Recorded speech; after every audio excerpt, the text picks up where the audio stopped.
महादेव ने कहा, हे चंद्र मांगो मांगो मांगो। भगवान महादेव की एक विशेषता रही, जहां शंकर भगवान प्रकट रहते हैं वहां भगवान महादेव पहले शब्द बोलते हैं मांगो। और हमने बहुत बार कथा में कहा है, सारी दुनिया महादेव के पास मांगने के लिए गई, लेकिन महादेव ने किसी के पास वरदान नहीं मांगा। इसलिए शंकर जी को वरद कहते हैं। महादेव का नाम है वरद। दुनिया के सभी वरदान देने में समर्थ ये भगवान शिव है। भगवान महादेव ने कहा, वरम हे चंद्र कुछ वरदान मांगो। इस श्लोक महादेव ने गाया, हे चंद्र हे भद्र वरम वृणीष्य भद्रं ते। हे चंद्र आपके मन में जो इच्छा हो मेरे पास से वरदान मांग सकते हैं। स्वयं भगवान महादेव बोले, मनसा यत् समीप्सितं प्रसन्नोऽहं शशी सर्व दास्ये वरम मूतमम दास्ये वरम मूतमम। उत्तम से भी उत्तम श्रेष्ठ वरदान मांग। सब लोग जो मांग रहे हैं वैसा नहीं, कुछ अलग सा वरदान मांगे। भगवान महादेव ने उपमन्यु को भी यही कहा था, उपमन्यु ऐसा कुछ वरदान मांगो। अब तक किसी ने ऐसा वरदान नहीं मांगा है।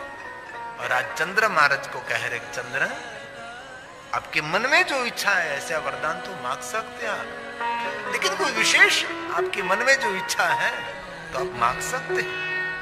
लेकिन चंद्र महाराज ने बहुत सुंदर विवेक दिखाया है। चंद्र ने कहा कि महादेव यदि प्रसन्नो देवेश, महादेव आपकी प्रसन्नता सबसे बड़ा वरदान है। महादेव आप प्रसन्न हो, आप प्रकट हो गए, आप मेरे सामने उपस्थित हैं। भगवान देवताओं के पास मांगना पड़ता है, महादेव आप देव नहीं है, आप तो देवों के देव हैं। जो मांगे ने वरदान देते उसको देव कहा जाता है, कुछ मांगना नहीं पड़ता और वरदान देते रहते, इसीलिए तो आपको महादेव कहते हैं। योग्यता के अनुसार देने वाला देव है, लेकिन आप तो कभी किसी की योग्यता देखते ही नहीं, बिन योग्यता आप वरदान देते रहते हैं। महादेव क्या मांगे आपके पास, लेकिन आपने मुझे कहा है मांगने के लिए, इसीलिए भगवान मैं कहता हूं यदि प्रसन्नो देवेश, मुझे पता है कि साध्य भवन मम, मेरे लिए कोई वस्तु असाध्य नहीं है। जो मांगू जो नहीं मांगू वो सब कुछ मुझे मिलने वाला है, क्योंकि आपकी प्रसन्नता सबसे बड़ा वरदान है। ये चंद्र महाराज ने महादेव को कहा कि महादेव यदि प्रसन्नो देवेश, यदि आप प्रसन्न है महादेव, किं साध्ये भवेन् मम तथापि मे शरीरस्य क्षय वादय शंकर क्षय वादय शंकर। भगवान मांगने की कोई इच्छा नहीं है, लेकिन महादेव आप बार बार मुझे कहते हैं मांगिए मांगिए, इसीलिए भगवान कहते तथापि मैं मैं शरीर से रोगी हूं भगवान, मुझे क्षय रोग हुआ है। महादेव इस रोग को भगवान वाजिए, इस रोग को भगवान दूर करे, मुझे मुक्त करे क्षय रोग से। भगवान शिव ने कहा चंद्र सुनो, आपको जो रोग हुआ है ना, और दक्ष महाराज ने श्राप दिया है। किसी का निशासा, किसी की बद्दुआ, किसी का श्राप लगने से जो कुछ दुख होता है, इन्हें से मैं भी मुक्त नहीं कर सकता। इसीलिए चंद्र महाराज जीवन ऐसा सुंदर निर्माण करिए, किसी का आशीर्वाद तो नहीं ले सके, लेकिन किसी की बद्दुआ न लगे उसका तो बहुत ध्यान रखिए। चंद्र महाराज अपने जीवन जिले में थोड़ा सा गलत प्रयोग किया है, इसीलिए तो सब कुछ हुआ है। चंद्र मैं तुझे वरदान देता हूं, तुझे जो क्षय रोग हुआ है ना, ये रोग की पीड़ा में हरूं। मुझे सारी दुनिया हर हर महादेव कहते हैं। मैं सबकी पीड़ा हरने वाला हूं, मैं सबके दुख हरने वाला हूं। इसलिए तुझे क्षय रोग की कोई वेदना नहीं होगी, सभी वेदना मैं हरता रहूंगा। लेकिन सुन चंद्र, यदि तुझे क्षय रोग में से मुक्ति तो नहीं मिलती, 15 दिन क्षय रोग बढ़ेगा और 15 दिन तेरा क्षय रोग कम हो जाएगा। एक पक्ष में तेरी कला खिलेगी, दूसरे पक्ष में तेरी कला कम होगी, वैसे ही चलता रहेगा। भगवान शिव ने कहा पक्षे च क्षीयताम चंद्र। एक पक्ष में तेरी कला क्षीण होगी, दूसरे पक्ष में तेरी कला कला तेज दिने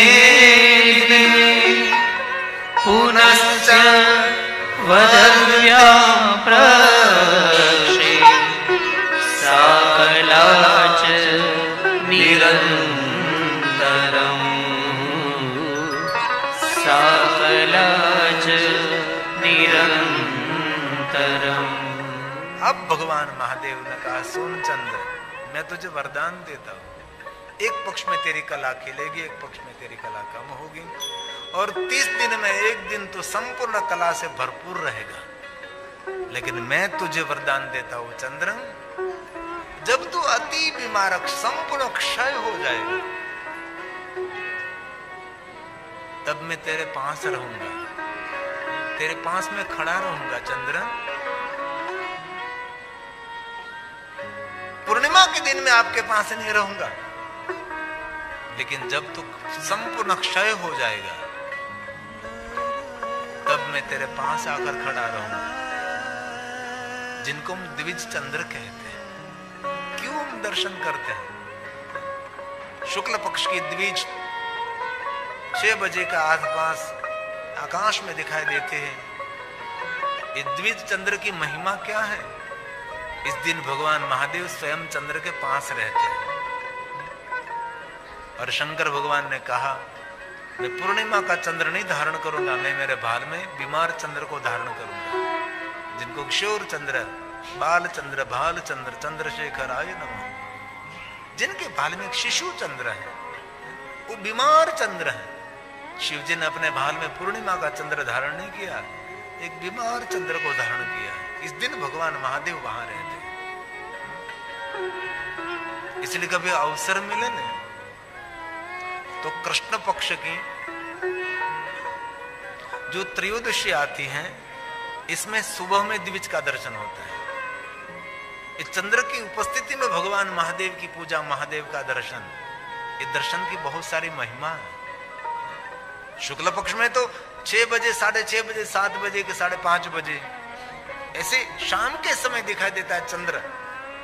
लेकिन कृष्ण पक्ष की जो त्रयोदशी आती है, उस दिन सुबह में द्विज चंद्र दिखाई देता है।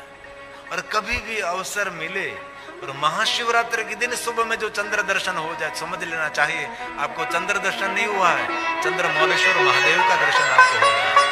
ये बहुत बड़ी महिमा है। अलग अलग प्रांत अनुसार प्रदोष की एक महिमा विशेष रहती है। शनि प्रदोष आ रहा है। प्रदोष का अर्थ है कृष्ण पक्ष की त्रयोदशी पूर्ण हो रही है और चतुर्दशी का प्रारंभ, दोनों तिथि का मिलन। एक समय रहता है प्रदोष का समय, एक मान्यता है। पंचांग में समय लिखा रहता है। प्रदोष पूजा करने से मनुष्य अपने जीवन के सभी दोषों में से मुक्त रहता है। प्रदोष दर्शन, प्रदोष पूजा एक विशेष महिमा शिव परंपरा में है। ये भी बात याद न रहे तो कृष्ण पक्ष के संध्या के समय भगवान शिव जी का दर्शन, पूजन, अर्चन, वो भी प्रदोष पूजा कहलाती है। और एक तामिली ग्रंथों में एक परंपरा है कि कृष्ण पक्ष की त्रयोदशी के दिन सुबह में द्विज चंद्र दिखाई देता है, तब चंद्र की उपस्थिति में सुबह सुबह में महादेव का पूजन, उसको भी प्रदोष पूजा कहा जाता है। ऐसी बहुत सारी अलग अलग मान्यता प्रांत अनुसार है, लेकिन सबसे बड़ी प्रदोष पूजा उसको कही जाती है। जरूर दोनों तिथि का मिलन, जरूर संध्या की पूजा, जरूर कृष्ण पक्ष की त्रयोदशी सुबह में चंद्र उपस्थिति में शिव पूजा, ये सभी प्रदोष पूजा के नियम हैं। लेकिन सबसे बड़ी प्रदोष पूजा उसको कही जाती है, कभी दूसरों का दोष नहीं देखना, वो सबसे बड़ी प्रदोष पूजा है। किसी के छिद्र नहीं देखना, किसी के दोष नहीं, और दोष किसी के बल डालना नहीं, और सबसे बड़ी प्रदोष पूजा। शिव पूजा का अर्थ क्या है? जल चढ़ाना, दूध चढ़ाना, वो तो क्रिया है भगवान के साथ जुड़ने के लिए। हम अभिषेक करते हैं, महादेव को बिल्वपत्र चढ़ाते हैं, हम पुष्प चढ़ाते हैं। लेकिन शिव महापड़ अंतर्गत शिव पूजा का गर्भित अर्थ देखे तो शिव का अर्थ है कल्याण। जिनके हृदय में सबके प्रति कल्याण का भाव हो गया, वो जल चढ़ावे, बिल्वपत्र चढ़ावे के पुष्प चढ़ावे, उसके लिए तो 24 घंटे महादेव का पूजन है। अपने हृदय में सबके प्रति एक कल्याण का भाव, उसको श्रेष्ठ शिव पूजा कही जाती है। शिवलोक किसको कहते हैं? मरने के बाद कोई लोक मिल रहा है, उसको शिवलोक कहा जाता है? नहीं नहीं, शिव महापड़ ग्रंथ में महर्षि व्यास ने वर्णन किया है कि शिवलोक उसको कहा जाता है कि जिनके हृदय में सबके प्रति कल्याण का भाव, शत्रु के प्रति भी कल्याण का भाव, दुश्मनों के प्रति भी कल्याण का भाव। वो मनुष्य मृत्यु लोक में रहता है तो वे मनुष्य के लिए ये मृत्यु लोक भी शिवलोक ही है। ये शिव पूजा का अर्थ है। सर्वेषां स्वस्तिर्भवतु, सर्वेषां शान्तिर्भवतु, सर्वेषां पूर्णं भवतु, सर्वेषां मङ्गलं भवतु। ॐ शिव संकल्पमस्तु। भगवान महादेव ने कहा, चंद्र मैं प्रसन्न हूं, मैं तुझे क्षय रोग से मुक्त करता हूं। इसी समय विश्व के सभी देवताओं ने, ऋषि मुनियों ने और चंद्र महाराज ने सबने मिलकर शिव की सुंदर स्तुति का गायन किया है। महादेव को स्तुति थी, हे देव देव, हे महादेव, हमारी अरज को स्वीकारिए, हमारी प्रार्थना को सुनिए महादेव जी। ये श्लोक सभी देवताओं के मुख में, सभी ऋषि मुनियों के मुख से और चंद्र महाराज ने, देव देव महादेव परमेश नमोस्तुते, उमिया सहित शंभो स्वामी तत्र स्थिरो भव, स्वामी तत्र स्थिरो भव। देवताओं ने कहा, चंद्र महाराज ने कहा, महादेव प्रभास तीर्थ का मंगल करने के लिए, सागर के तट को धन्य करने के लिए भगवान महादेव उमिया सहित शंभु, हे स्वामी। और जहां जहां ऋषि मुनियों ने, देवताओं ने महादेव की स्तुति का गायन किया, वहां स्वामी शब्द को प्रधानता दी। राम जी ने महादेव की बहुत सारी स्तुति की। राम जी जहां जहां महादेव को स्तुति करते वहां स्वामी शब्द है। भगवान द्वारकाधीश ने भगवान शिव जी को स्वामी शब्द से संबोधित किया, और विष्णु भगवान ने जहां जहां महादेव की स्तुति की वहां स्वामी शब्दों से भगवान शिव जी का संबोधन किया है। महादेव यहां प्रकट रहे। आप सुत पुराण जी ने प्रयाग तीर्थ में कहा, महात्माओं, भगवान शिव प्रसन्न होकर प्रभास तीर्थ की महिमा के लिए, चंद्र की यश और कीर्ति के लिए, सागर के तट पर प्रभास तीर्थ में भगवान शंकर जी मां उमिया के साथ भगवान महादेव जी चंद्र के नाम से प्रसिद्ध रहे। सुत पुराण ने प्रयाग तीर्थ में कहा, प्रसन्नश्च सदेवानां क्षेत्र महात्म्ये, क्षेत्र के महात्म्य के लिए, प्रभास तीर्थ की कीर्ति के लिए प्रसन्न होकर शंकर भगवान वहां चंद्र के नाम से, चंद्रस्य यशसे तत्र नाम्ना चंद्रस्य शंकर, नाम्ना चंद्रस्य शंकर। शंकर भगवान चंद्र के नाम से वहां स्थिर रहे। किस लिए? जगत पर अनुग्रह करने के लिए, अपने भक्तों का मंगल करने के लिए। सागर के तट पर प्रभास तीर्थ में भगवान स्वयं महादेव प्रकट रहे। उमिया सहित शंभु लिंग रूपेण सतमः अनुग्रह लोका नाम, जगत का सुख करने के लिए, रोगियों को रोग से मुक्त करने के लिए भगवान महादेव लिंग स्वरूप में भगवान शिव वहां प्रकट रहे हैं।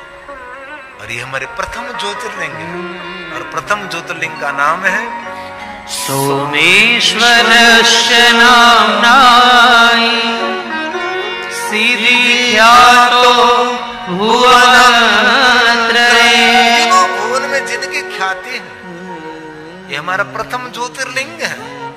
जो कोई मनुष्य सोमेश्वर महादेव का दर्शन करते हैं, उसके लिए महर्षि भगवान व्यास ने वचन दिया है, क्षय कुष्ठादि रोगाणां। क्षय रोग, कुष्ठ रोग, कोई भी रोग में से ये प्रथम ज्योतिर्लिंग सोमनाथ महादेव मुक्त करते हैं। नाशकः पूजनाद्विजा। नाशकः पूजनाद्विजा। जो कोई सोमेश्वर महादेव का पूजन करते, सोमेश्वर महादेव का दर्शन करते हैं, वो मनुष्य अपने बहुत सारे रोगों से मुक्त रहेगा और भव रोग से मुक्त रहेगा, निर्धनता से मुक्त हो जाएगा, दरिद्रता से मुक्त हो जाएगा। जो कोई सोमलिंग का दर्शन करे, नर या नारी, सपापान मुच्यते, एक क्षण में जीवन के सभी पापों में से मनुष्य मुक्त होगा। ये हमारा प्रथम ज्योतिर्लिंग सोमनाथ है। सोमलिंग नरो दृष्ट्वा सर्व पाप प्रमुच्यते। लब्ध्वा फलं नोऽभीष्टं मृतः स्वर्गं समीहते। मृतः स्वर्गं समीहते। जीवन की कामना, मनोकामना पूर्ण करने वाला प्रथम ज्योतिर्लिंग हमारा सोमनाथ महादेव है। और वह भगवान महर्षि व्यास ने कहा कि कोई मनुष्य सोमनाथ महादेव की यात्रा न कर सके, लेकिन जो कोई मनुष्य सोमनाथ महादेव की कथा श्रवण करेंगे, इस मनुष्य को सोमनाथ महादेव की यात्रा का फल मिलेगा। एक कथा श्रवण मात्र से जो कोई कथा श्रवण करेंगे, सर्वान कामान, उसकी जो मनोकामना होगी महादेव पूर्ण करेंगे और सर्व पापे, अपने जीवन के पापों से मुक्त हो जाएगी। ऐसा भगवान व्यास जी का कहना है। शृणोति तद उत्पत्ति, शृणोति तदुत्पत्ति, श्रावयेद्वापरान् सर्वा कामान् वाप्नोति। सर्वपापै प्रमुच्यते। सर्वपापै प्रमुच्यते। प्रथम ज्योतिर्लिंग सोमनाथ महादेव। मैंने बहुत कम शब्दों में आपके समक्ष सोमेश्वर महादेव लिंग की कथा की। अब दूसरा हमारा